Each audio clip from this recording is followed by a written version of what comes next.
So this is my fault. This is my fault.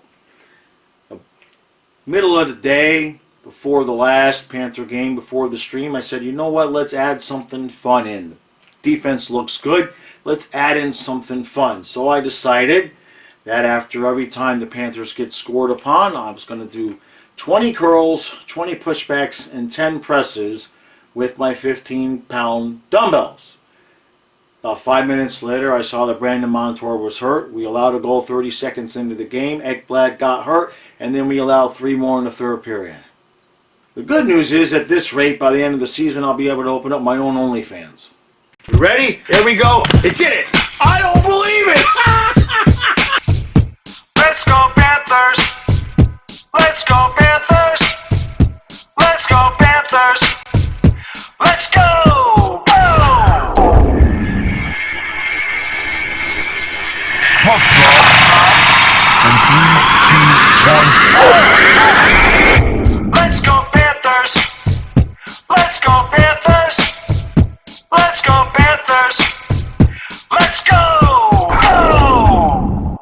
All right. So, in what is certainly to be quite possibly the most subdued home opener for a team that ever won the President's Trophy the year before, the Flyers are in town. Panthers looking to, I don't know.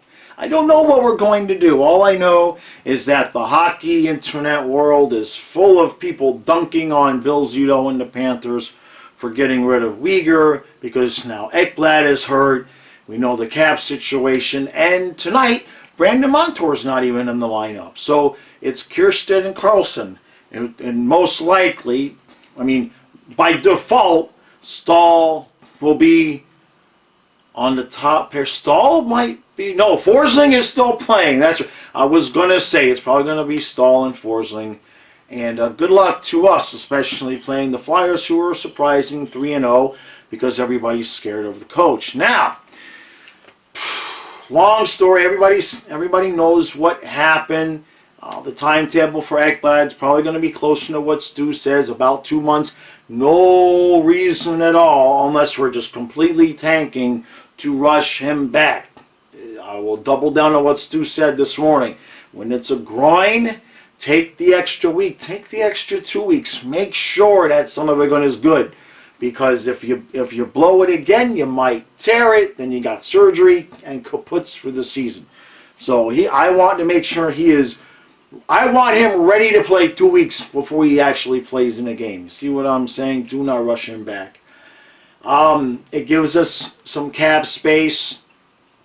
Intermediate now for the next couple of months. They called up Carlson. Kirsten was already here, so those guys obviously be on the ice. I'm seeing more talk about signing Eric Stahl than I am about bringing Heponiemi up, but I don't understand how we would still be over the cap when we brought Ekblad back. And Zito today is giving an update going, yeah, it looks like December, January for Duke to come back. Who's going? Who are we going to trade? And if we're going to trade Hornquist to bring Duclair back, why didn't we do it during the offseason to get an extra defenseman in, not named Mark Stahl? Just for the fact of everybody, Mark Stahl is this year's Yandel, he's this year's Uyghur, he's this year's Matheson. And what I mean by that is some people love the guy, some people like him, and some people hate him. I'm kind of in the middle right now. So, kind of an anticlimactic walking in the door to the home opener and everything like that. Other thing is they already raised the President's Trophy banner. Now I know people have mixed feelings on that, and I tweeted about it. And there's some people that are upset. They really wanted to see it get raised. And then there are other people that say, it shouldn't be a big deal because we want more. I have a feeling, I wonder if Coach Maurice didn't want it to be made a big deal of. All right. I had no idea what to expect out of this game. All I know is that I'm still sore from the 5 goals the other night. And I'm sure Knight and Bobrovsky now, they're probably playing Yahtzee behind the scenes, and the loser has to start. I think that's where we're at right now. You want a prediction? Jeez, this is such low-hanging fruit, but I'm going to say it anyway. 6-3 Flyers. You can survive without Ekblad, you can survive without Montour, but both guys, yeah.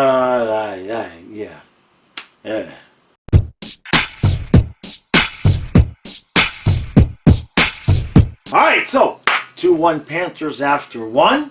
Carter Verhaeghe is a man possessed. Absolutely just on fire. I'm feeling pretty confident that this hat is getting thrown tonight due to Carter Verhaeghe. So we'll see how that goes. Defensively, Matt Kiersted is on the top pair. Okay.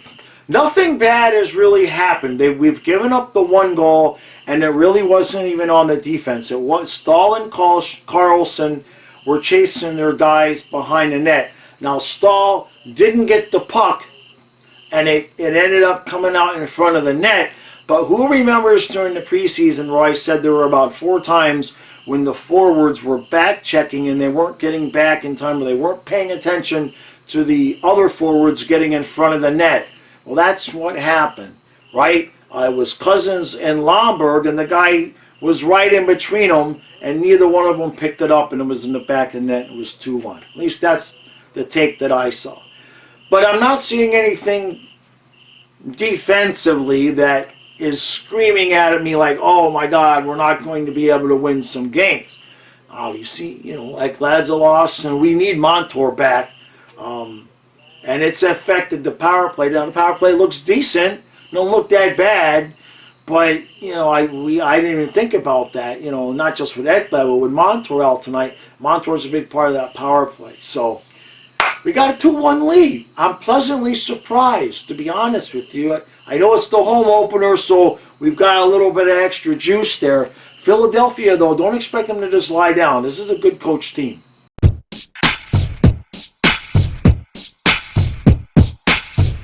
All right, so we're tied at 2 after 1. That was not a good period of play for the Panthers. Flyers came out, they're out working us, they're out hustling us, and what you saw in the Boston game, what you're seeing a little bit tonight, is what I was talking about in my season previews when I said we were going to start slow because of chemistry. Defense right now is not really the problem. What we're seeing is a lot of missed passes, flubbed shots, guys not exactly knowing where the other guy is going to be. If I got to see one more off pass between Barkov and Reinhart, whoever's making the pass, they just can't get it together, okay? You're just seeing a lot of just small things being off because they're missing their chemistry.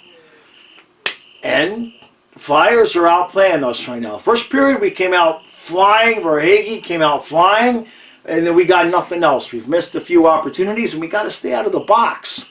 I believe that was 3 penalties in that period, at least 3. If we play another period like that, we're going to lose this game. That's the bottom line. Certainly looked like Coach Torts got into those Flyers in the first intermission because they came out like the ass was on fire. So it should be a good third period. Tkachuk has got some things going with a few people. He drew a penalty. But we've got to bury some of these shots. We've got Reinhart missed open now. I think Verhaeghe got stoned. Tkachuk had a breakaway in the penalty kill. He got stoned. We've had chances. We got to bury them. And for the love of God, will you please move Reinhart down to the third line and put somebody else up there with Barkov who might be able to complete a pass between the two of them.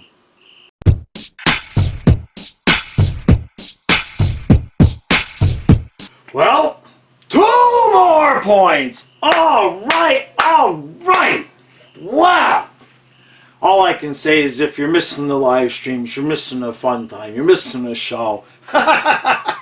I got to lift weights every time I get scored upon.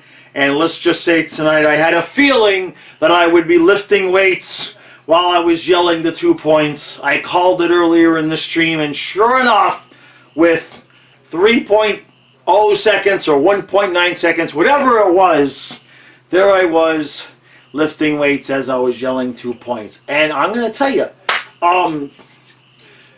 first period we looked good, third period we looked good. It was not a good second period, but we evened things out.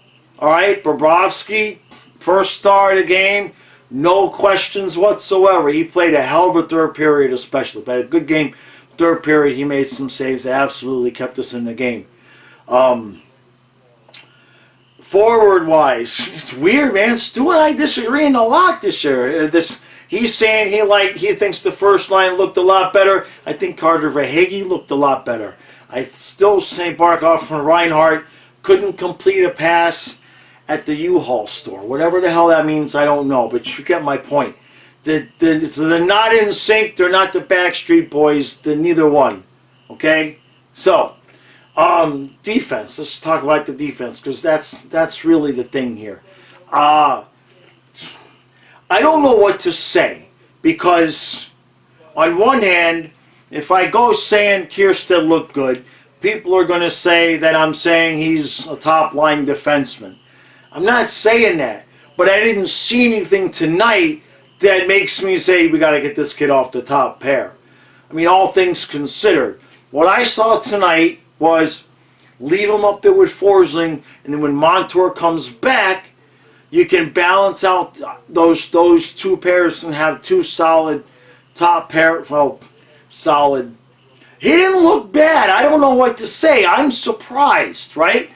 We liked Kiersted when he came up originally. Then last year he didn't look so good. He looks a lot quicker.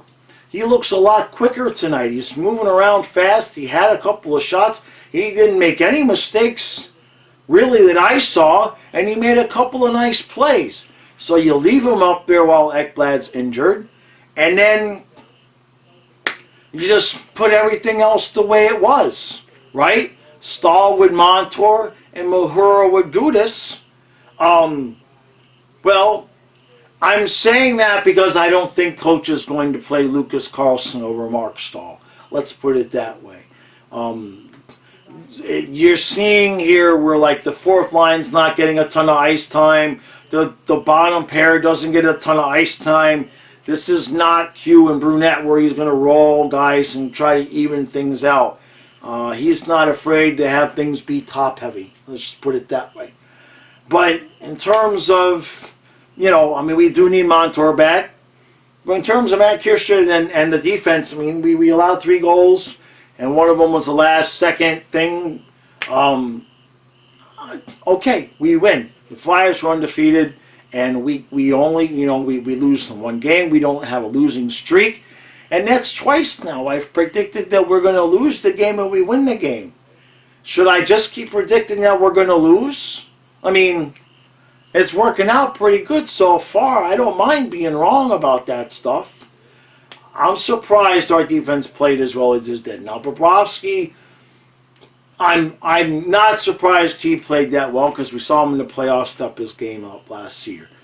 I am surprised, though, that we threw that lineup out there on the ice tonight in terms of defense. And, the Flyers caught up to us in the shots, but we still only allowed maybe 31, 32 shots.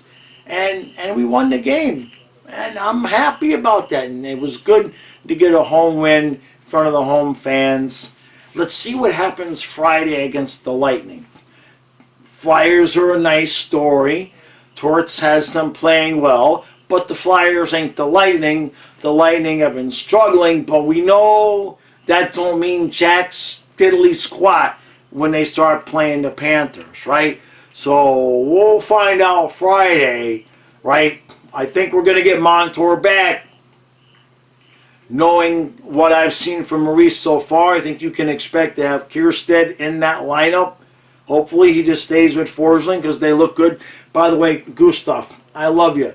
While Aaron Ekblad is out, could you please stop blocking shots with your legs? Please. Please. Please. Please. All right? When Ekblad comes back, you can go back to abusing your body. But for the time being, could you please stop? Because if you go out, capital F, okay? You see what I'm saying? All right? Just stop, please, okay?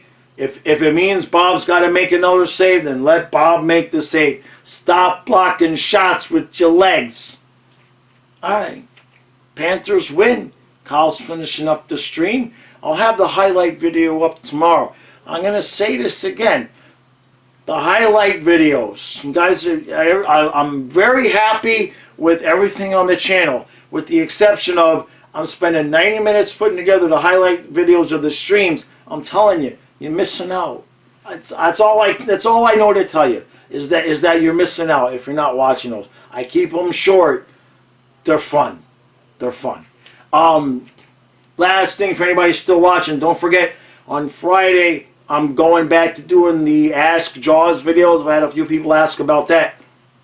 I made a community post about that a few days ago. If you can find that and reply to it, or if you just want to ask the question in the comments here, just use hashtag AskJaws and I will add that to the video on Friday. The rest of the schedule, we're still planning on streaming on Friday. Now it's going to be a little bit interesting. The game is on ESPN Plus. I'm going to be streaming that game on my TV while live streaming out on my laptop. I'm not sure how that's going to work. It might work just fine. It might not. We'll see how that goes. And then Sunday, I need some chocolate milk, donuts, and pizza delivered to the house. Because on Sunday, we start the live stream at 4 o'clock as the Panther game is at 5. And we're not stopping until the Dolphin game Sunday night is over. So it's going to be like an 8-hour live stream. Yeah, it's going to be an 8-hour live stream. So send reinforcements. Send food. All right. Panthers win 4-3. Every time I say we're going to lose, we win. So I'm pretty sure we're getting our asses kicked on Friday by Tampa. That's my story. I'm sticking to it. 2 points.